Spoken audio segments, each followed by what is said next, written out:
I wonder if in heaven, if I'll still have you by my side. Cause I don't ever know if I'll ever let you go. I'll never let you go.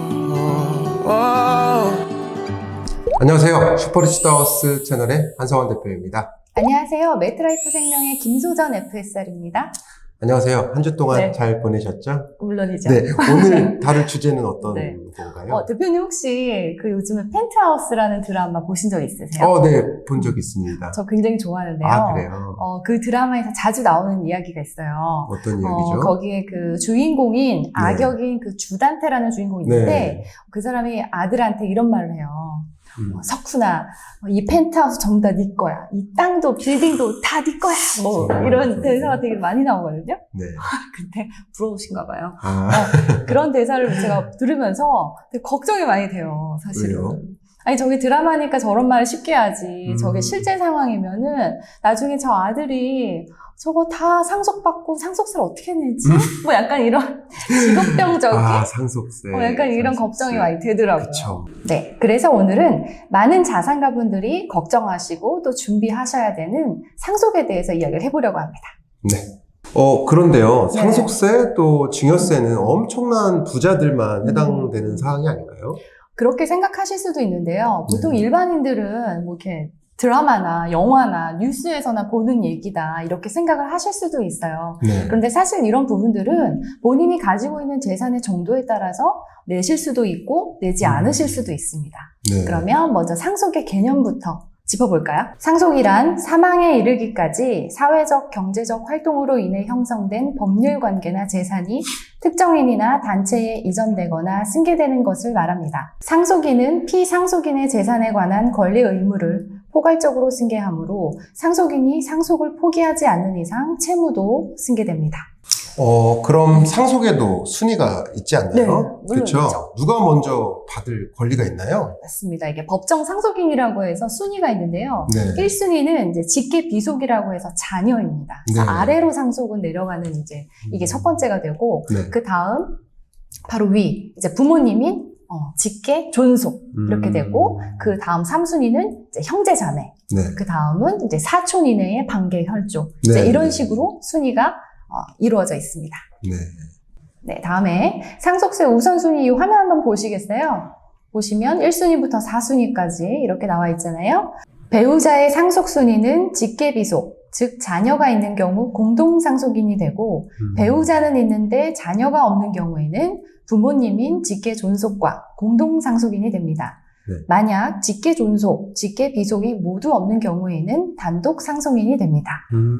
그럼 어느 정도 재산이 있어야 상속세를 내게 되는 거죠? 네, 상속세는요, 상속할 재산에 대해서 그 재산 가액을 과세 표준으로 상속인에게 과세하는 조세를 말하는데요. 네. 다음 화면에서 보여드리는 상속세율 한번 보시죠.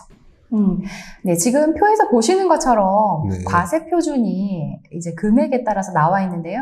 뭐 1억부터 여러 가지, 뭐 1억부터 30억 30억 네. 정도 이제 초과를 하면 그 이후에는 이제 동일한 세율로 적용이 되는 거고요. 네. 뭐 여러 가지 상황을 배제하고 약간 단순하게 계산을 한번 쉽게 이해를 돕고자 해드린다면 네. 만약에 단독 상속인이 30억 원 초과되는 30.1억을 받았다라고 네. 이제 가정을 해볼게요. 그러면 세율이 지금 50%잖아요. 네. 그러면 15억 여기에서 4억 6천만 원의 누진공제를 받아도 이제 10억 4천만 원 정도가 상속세인 거죠. 이거 완전히 단순 계산해도. 네. 사실 이거 30억 이상을 받아도 3분의 1을 지금 세금으로 내야 되는 게 어마어마한 이제 현실인 세금이네요. 거죠. 네, 그렇죠? 맞습니다. 자산을 자식에게 또는 상속인에게 네네네. 오롯이 재산을 그대로 물려주는 건 거의 불가능한 상황이네요. 그죠? 아무래도 많은 준비가 필요한 게 현실입니다. 네. 자, 그럼 이제부터 질문 들어가 볼게요. 만약에 배우자가 임신을 했는데, 아직 아이는 뱃속에 있어요. 네네. 그럼 그 아이에게도 상속권이 있나요? 네. 약간 이런 내용은 사랑과 전쟁 같은 데서 많이 나오는 내용인데요. 네. 네네네. 맞습니다. 태아가 뱃속에 있는 경우에도 이때는 태어난 것으로 간주를 해서 상속을 받을 수 있습니다. 오, 네. 그렇구나. 그러면 사랑과 전쟁이라고 해서 생각이 났는데, 그럼 혼인하지 않은 배우자는 네네. 상속권이 있나요? 배우자는 혼인 신고를 한 경우에만 상속권이 있어요. 네. 음. 그렇지 않은 경우에는 남편의 사망에 따른 정신적 고통에 대한 위자료만 그 가해자에게 청구하실 수 있습니다. 그러니까 사실혼 관계에 있는 네네. 건 해당 사항이 없다라는 그렇습니다. 말씀이신 거죠. 네네. 자, 그럼 계모의 경우, 네네. 계모의 자식에게도 상속권이 있을까요? 현행의 민법에서는 계모자 관계나 정모자 관계에 대해서는 혈족 관계를 부인합니다. 네, 다음 화면 한번 보시면요. 네. 네, 일단 계모자 관계라고 하는 것은 계모와 전처의 자식을 뜻하고요. 네. 정모자 관계는 본처와 둘째 부인의 자식과의 관계예요. 네. 그래서 법적인 그런 혈족 관계가 없기 때문에 자식은 상속권이 없고요. 계모의 유산은 그 친정으로 상속이 됩니다. 네. 그렇군요. 그러면 만약 아이를 입양하게 되는 경우, 네네. 그러면 어떻게 되는 거죠? 네, 이 경우에도 인정이 됩니다. 네, 일단 입양 신고를 통해서 양부모와 양자 사이에 법적인 친자 관계가 생기면 네네. 이제 부양이나 상속에 대해서도 자연 혈족과 동일한 권리가 생기게 되죠. 네. 예. 가끔 이제 드라마에서 네. 보면 누군가 죽기 전에 유언을 남기고 네. 사람들이 이제 둘러싸고 그걸 이제 네, 받아가기 네, 위해서 맞아요, 막 맞아요. 하고 그러잖아요. 이것도 사랑과 전쟁에 자주 나오는 그. 네. 유언이 네, 정말 맞아요. 효력이 있는 건가요? 네. 사실 우리나라는요, 유언이 첫 번째예요. 이게 가장 우선시되고요. 중요한 부분이네요. 맞아요. 굉장히 중요한 부분이고, 유언이 없는 재산에 대해서는 법정 상속인이 아까 말씀드렸던 그 순위에 따라서 네, 네, 상속을 네, 받게 됩니다. 네, 네. 그러나 민법에서는 법정 상속인에게 유류분권이라고 하는 것을 인정을 해요. 유리분. 그래서 만약에 이제 상속을 하는데 유언해서 가족들, 자식들한테 안 주고 완전히 모르는 사람, 제3자한테 난 이걸 주겠다라고 했어요. 네. 그리고 돌아가셨어요. 네. 그랬을 경우에는 법정 상속인이 이 유류분권을 통해서 청구를 해서 일부 인정받으실 수 있어요. 그런 유익한 그렇습니다. 정보가. 네, 맞습니다. 감사합니다. 자, 사람이 죽는다는 거, 참 당연하면서도 너무나 이제 급작스러운 경우가 네. 많잖아요. 그쵸, 그쵸. 갑자기 이제 이렇게 내 입으로 상속세가 과다하게 나오면 감당하기가 이제 쉽지 않을 그렇죠. 텐데요. 상속세 대비를 위해서 우리가 준비를 사전에 할 수 있는 어떤 것들이 있나요? 일단 상속을 받는다는 것 자체가 굉장히 기쁜 일이기는 한데 네. 사실은 이게 상속 발생된다는 건 누군가가 이제 사망을 하신 상황이고 네. 말씀하신 대로 굉장히 급작스러운 경우들이 많잖아요. 네. 그렇죠. 그러면 갑작스럽게 받는 사람이 좋을 새도 없이 사실은 되게 슬픈 일과 함께 맞아요. 과다한 세금이 저에게 지수되는 그런 상황이 발생하게 되거든요. 네. 그래서 물론 현금으로 즉시 다 낼 필요는 없어요. 물론 부동산이나 이런 현물로 내실 수도 있는 거고, 연부연납 이런 식으로 좀 나눠서 내는 그런 법적인 조치도 있기는 하지만 어쨌든 굉장히 당황스러운 것은 사실입니다. 네. 자, 제가 이 상속세를 대비하기 위한 준비에 대해서 이야기를 하기 전에 네. 한 가지 좀 재밌는 이야기를 하나 어떤 해드릴게요. 이야기죠? 자, 세계 100대 기업의 30-40%, 네네. 미국 40대 부호의 40%, 그리고 맨해튼 대형 빌딩의 소유자의 80%, 그리고 세계 보석 시장의 기준 시세를 정하고 미국의 금리를 정하는 사람들의 공통점이 있습니다. 누군지 알 것 같습니다. 누구죠? 유태인들 어떻게 하셨죠? 말씀하시는 거 아니에요? 맞습니다. 제가 책을 많이 봤거든요. 그러셨구나. 이들은 모두 유태인이 맞습니다. 그 유태인들이 전 세계 어디에서나 최고의 입지를 차지하고 또 엄청난 부를 세습하고 절세하는 방법이 있습니다. 그게 뭘까요? 잘 모르겠습니다. 알려주세요. 오늘의 주제와 아주 직결되는 거죠. 바로 종신보험입니다. 종신보험. 유태인들은요, 자녀가 일정 나이가 되면 부모의 종신보험을 자녀에게 넘겨줍니다. 그리고 자녀에게 앞으로 납입을 하게 하죠. 그리고 이제 부모의 사망보험금은 결국 미래 자녀가 받게 되는 상속 재산이 되잖아요. 그렇죠.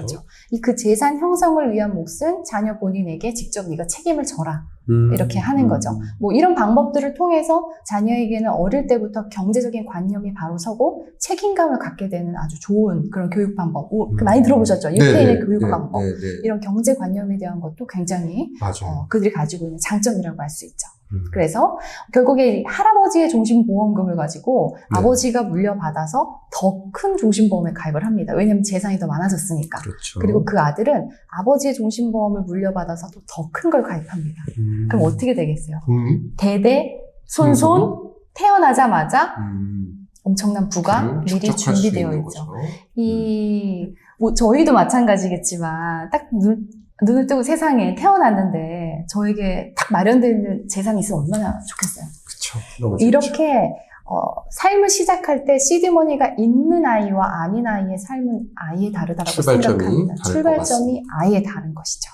아, 그렇군요. 우리나라에서도 많은 자산가들이 종신보험은 거의 필수적으로 가지고 있잖아요. 네. 바로 이런 점 때문에 준비하셨던 거군요. 맞습니다.